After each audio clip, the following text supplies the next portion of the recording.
everyone. This is S at Hidden Shrine. Welcome if you've never been here. So today I'm doing a tag. It's a pretty old tag. I think it's like 5 years old or something. But it was recently revived by the channel The Curated Shelf. She revived it and I really liked her video and decided it would be pretty fun to just do this tag and kind of help bring it back to life. So the basic idea behind this tag is you choose your favorite version of each of the 22 majors. When you work with different decks, you sort of realize that you have certain versions of cards that are your favorites.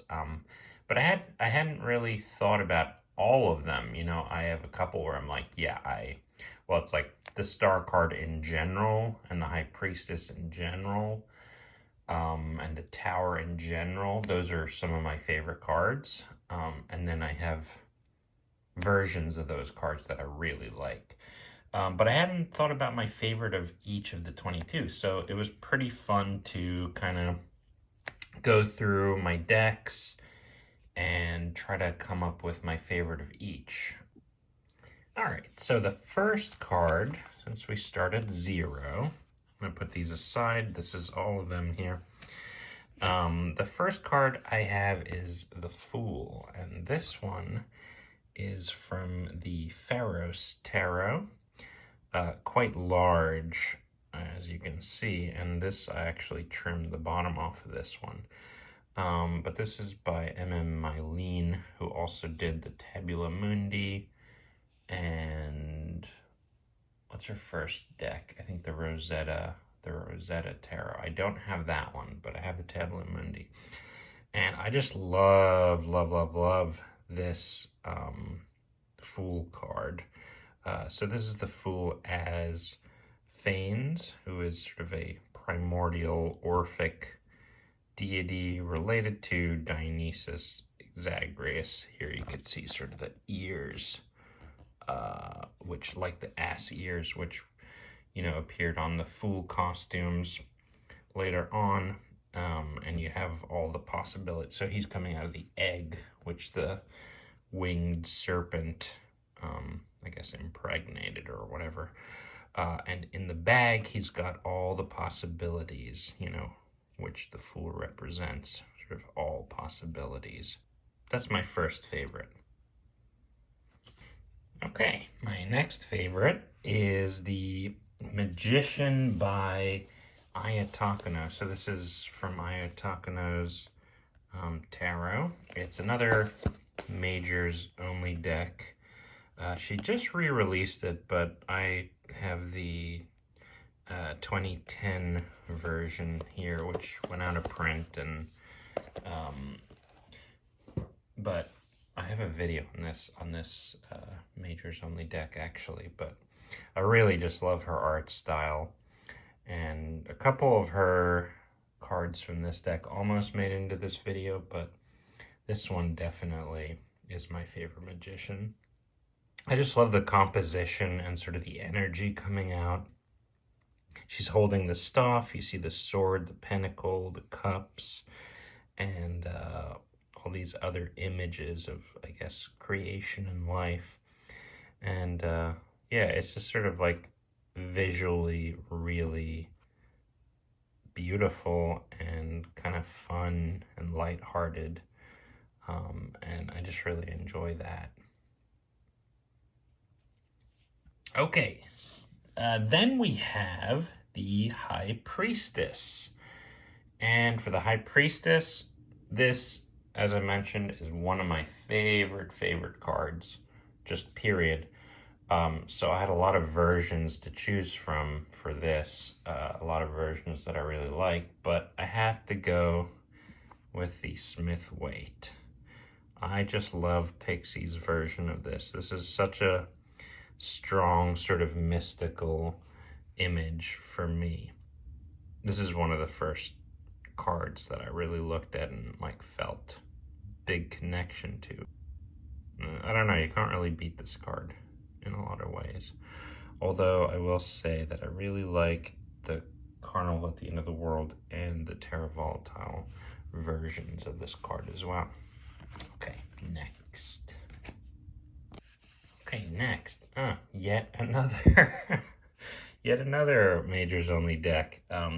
This is from the Yasin Griselev Tarot, which I just did a video on, so you might recognize this. Another Majors Only. This is the Empress. I absolutely love this Empress. Again, the composition is just exquisite. The quality of the drawing, or, you know, I don't know if this is an etching or what, but so beautiful. Really, I don't know, it's just really prominent. She looks really powerful and composed, and I just absolutely love this card. All right, next we have the Emperor. Now this one is from the Soul Cats Tarot by Lisa Roberts, and the art is by Adam Oehlers, and he did the art for the Oak Ashen Thorn and the Smoke Ashen Embers deck, which also feature in this video. But this Emperor, he just cracks me up, partially because my one cat sits exactly like this, like a little man with his little belly, and yeah, I just love this. It's so funny. So maybe this is a favorite for the wrong reasons. I have a couple of those, but I just really love this card, and it has that sort of,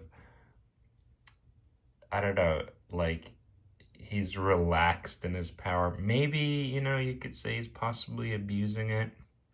Just sort of the dark side of that card. But, like, come on. Who cares? He's so cute. And my cat sits exactly like that. So, gotta be a favorite. All right, next, the Hierophant. I had a hard time choosing this. I realized that, now for a lot of them, I had a hard time choosing because I had too many favorites. I realized that I don't like a lot of the Hierophant cards. Or just like, you know, I like the idea of some of them, but visually I wasn't too into them. But I settled on two, but I eventually settled on one. And this Hierophant is from the Forest of Enchantment, which you see here. And this, I love this deck. And I chose their Hierophant, the oldest one. Partially because I just like the idea of this hidden knowledge, you know, kind of coming from nature, coming from this very primordial place. And I really like that idea, as opposed to it coming from someone, you know, specifically, you know, sometimes it's called the Pope. You know, that has value, but I really like the portrayal of the Hierophant as sort of nature teaching you. I think that's really cool. And this dude looks really crazy. Or maybe it's a lady, I'm not sure. Could be a lady. Doesn't really matter, to be honest. Very cool. So, next we have the Lovers. This was another one I had a bunch of favorites, but I had to go with my ultimate favorite, the Smith-Waite Lovers card. And I absolutely love this for a lot of reasons, but again, largely based on the composition, and also some of the symbolism. You know, you have, that's clearly Eve, that's clearly Adam. So I love the idea of sort of the first lovers, you know, I guess primordial, again, lovers. But also more symbolically, if you want to read it that way, you have the animus, or the sort of male energy, the anima, the female energy, and then the higher self. So the sort of the three parts of yourself. Because I don't always read the Lover's card as really, well, I usually don't read it as having anything to do with romantic love. It's sort of those parts within yourself for me. But yeah, so I just love the Smith-Waite version of that. All right, then we have the Chariot. So my favorite Chariot, without a doubt, is from the Bosch Tarot. And partially, I admit, again, is because it's just crazy. I mean, this is very Bosch, and I think the Chariot needs to be a little crazy. So yeah, possibly love this for not the best reason, but whenever I get this card, I just kind of crack up, at least internally.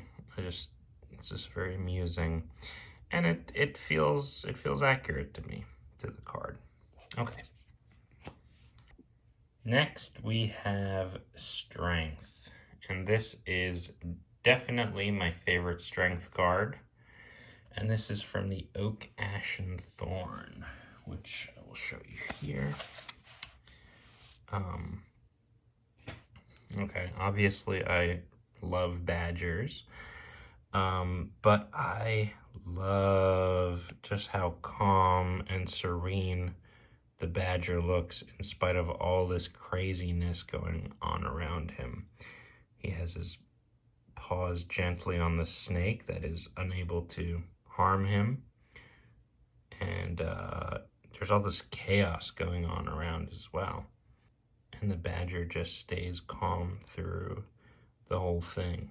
I just think that's absolutely beautiful. Okay, the next one I also had trouble with because this is one of my favorite cards, the Hermit. Probably everyone loves this card, and why wouldn't you? But I ended up deciding my favorite version has got to be the Thoth version. For a bunch of reasons. But there you also see the egg with the serpent.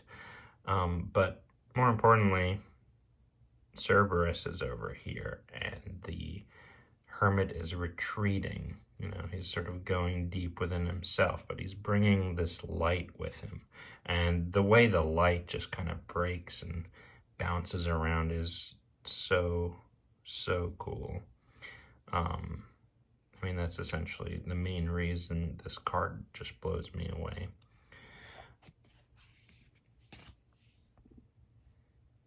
All right, the Wheel of Fortune. So this one I chose the Wheel of Fortune from the Golden Dawn Tarot, which looks like that. And part of this is I love the colors and the sort of sereneness here, but it's also a little bit dark. But I like how possibility and all that stuff is represented by the different colors around the wheel. And at the very top, you sort of have the spiritual version, you know. So you could kind of look at it as, you know, you have the very base of the human, which is, you know, primate, I guess. And then at the top, you have the spiritual. So you have sort of the best and the, I wouldn't say worst, but basest, right? You have sort of the animal and the spirit. And I really, really like that. I think most appealing is just like the colors. If I were to draw the Wheel of Fortune, I would probably have it be a lot more chaotic looking. But for some reason, I just really like this card. I guess for the reasons I just said. Okay, so next we have Justice. Okay, so I'm going to cheat a little because I have two and I cannot decide which I prefer. I have Justice from the Victorian Romantic Tarot, and Justice from Carnival at the End of the World. Now, these are very different. So it's really hard. This one I love because you have Anubis and you have this sort of chimeric creature, and his heart is being weighed against the feather. Now, to me, this could potentially be like a judgment card since he's being judged, right? His heart, the weight of his heart against the feather. So as an image, that would win here. But I feel like maybe this veers into judgment, kind of. Which is the only reason I brought the second one into it. And this card is so, hate to use the word, but badass. Like, look how cool this is. She's got this really strong but relaxed pose, again, bringing to mind the Strength card. And she's holding the scales and her sword. And bringing justice to this presumably damned person here. I really love the postures and everything in this card. Just a really beautiful card. So yeah, I kind of cheated those two. I like them for very different reasons, but I feel like maybe this one could count for judgment. All right, next we have the Hanged Man. Can you guess? Who am I going to pick? Gotta go with Smith Waite. Yeah, everything about this version is just really, really awesome.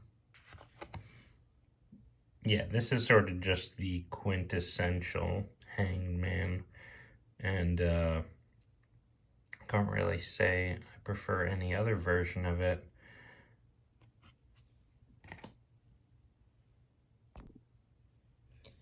Next, we have Death. Well, obviously, this is another favorite, and there are a million awesome versions of this. But looking at all the different ones, I had different reasons for wanting to choose different ones. But when I went sort of back to the one that just referenced the general image, I had to go with the Terra Volatile, which this version anyway looks like this. And the Terra Volatile is probably, at the moment anyway, it's kind of my favorite deck. It's the one I'm using sort of the most, or have been using the most off and on. And what I really, really like about this is, yeah, it has the classic image of the skeleton, sort of the Black Plague kind of imagery. And also his scythe is imitating a spiral, like the spiral galaxy, also the sort of the recurrence of death and life, blah, blah, blah, which you can also see in the fact that, there's basically branches sprouting out of his body, also butterflies. So it has this suggestion that life comes out of death, which I just love that cyclic imagery there. So that's got to be my favorite death card. All right, next we have Temperance. For Temperance, I went with the Smoke, Ash, and Embers, which is sort of the, I guess, sister deck to the Oak, Ash, and Thorn. And I really love this Temperance card. So there's no water jug pouring here or anything like that, but you still have the balance. And just how serene this dragon looks is so cool. But they have 1 foot or 1 claw, paw, whatever you want to call it. 1 paw in the water and 1 on the ground. And you sort of have this, you know, water, air, the wind there, earth, and then fire is kind of suggested by these sort of sparkling things. And I guess also the leaves, whenever I first look at this, they kind of look like embers. So I love that card. I really do. All right, the Devil. This was another tricky one for me. Because I have a lot that I like, but also hate at the same time. A lot of them just kind of look goofy and dumb. But I had to go with the Victorian Romantic Tarot. Again, you know, you might not like the sort of biblical suggestion, but I love the way this looks. It's beautiful, and also Satan is kind of, or, you know, the devil, whatever you want to call him, he's kind of beautiful as well. And the element of subtle manipulation and bondage, I guess, is pretty well illustrated here. And just visually, it's totally stunning. So I really like this card. All right, and the Tower. I know it's like a scary card, but I love the Tower card. This was also hard for me to choose. This is my favorite Tower card, although I do really like Tower cards that are very like destructive looking and kind of horrifying. This one has that, but it's extremely clever. It's again from the Oak, Ash, and Thorn. And I just think this is so smart and looks so good and is a little softer. But, you know, it's a tree getting hit by lightning, destroying the home of all these birds who are sort of bursting out. And it's chaos. It's chaos, right? It's really, really perfect. And also the tree standing on this kind of hill here, so it's precarious, and also reminds you of the Fool a little bit, actually. So I just think that Tower card is exquisite. Okay, the Star card. Again, another one of my absolute favorite cards, and this has got to be my favorite version, which is kind of weird because it doesn't have a singular, it has multiple stars in it, but it doesn't have a singular star, which I generally like that image, but this is my favorite star card, again, from the Victorian Romantic Tarot.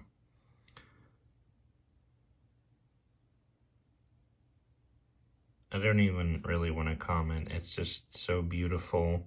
Everything about it just really calls star to me. And look at that. What is that? It's called like cold press or something like that this deck has.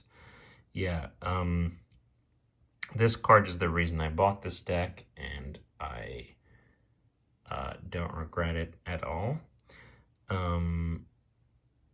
Yeah, I wish I could have a print of this. It's just so beautiful.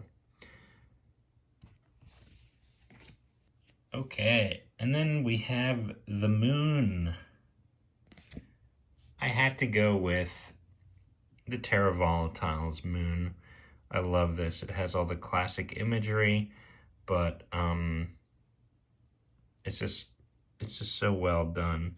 But yeah, you have the dogs, you have the two towers, you have the crustacean, the crayfish thing coming out, howling at the full moon, which is quite low in the sky there. But yeah, I just think the lighting or the contrast is really cool in this image. And yeah, this definitely just screams moon to me. And the sun. For this one, where is it? I had to go with the Llewellyn Tarot. I love this sun. So it has the classic image of the boy on the horse with the sun behind that you see in the Smith Waite. But here we have him as this hero, a young hero. I'm not going to attempt to say that name. It's like I'm not going to try to say it, but anyway, there's the sun, and it's got this really fiery energy, but also just confident and soothing and reassuring in a lot of ways. I really love this sun card. Judgment. All right, here's one that, I think a lot of people have trouble with. And I had one or two favorites for this, but I had to go with the Forest of Enchantment, Council of Animals. And this is on the front of the box, right? I love this card. So the Judgment usually has that sort of scary image of like the angel blowing the trumpet and dead people rising, which is cool. But I really like this idea of this council, and specifically Council of Animals, right? Where there's actual justice that could potentially be coming instead of a one-sided you're gonna be harshly judged. This has this more fair, even though they're very stern. Look at that badger, he's serious business. Even the deer, they're all just like, yeah, we know what you did. So I love this card. I think this is by far my favorite Judgment card. And finally, we come to the World. Gotta go with the Terra Volatile. This is such a beautiful card. It's also kind of funny because she's got like the sun shooting out of her nipple there. But it's so beautiful. The colors, you have all the imagery, and yeah, she's just really beautiful. I love this. It kind of looks like she's on a ball of yarn, which is sort of funny. But of course you have the sun and the moon, and then presumably the earth. So that is a big favorite for me. Yeah, so those are my favorites. There they are. Look at them. Look at them. Yeah, that was a lot of fun. So I hope that was fun to watch. I'd like to hear what some other people's favorites are. So I'm going to do this as a tag, and let's see if we can get this tag back from its 5-year slumber. Yeah, I don't know. This was such a fun one for me to do, and I'd love to see what some other people's favorites are. And what's kind of funny about this is some of my decks that I use a lot that are like favorite decks, I didn't even necessarily pick a lot of the favorites. And also, if I were to turn this into one deck, I don't think this would work, right? It doesn't really work together. So This is sort of just a fun experiment, I guess you could say. Hope you guys enjoyed that. Please consider liking and subscribing, and definitely let me know what you think down below. What are some of your favorites? And do you hate any of these I showed you? Yeah, so I hope you are all well, and I will see you in the next video. All right, thanks everyone. Bye.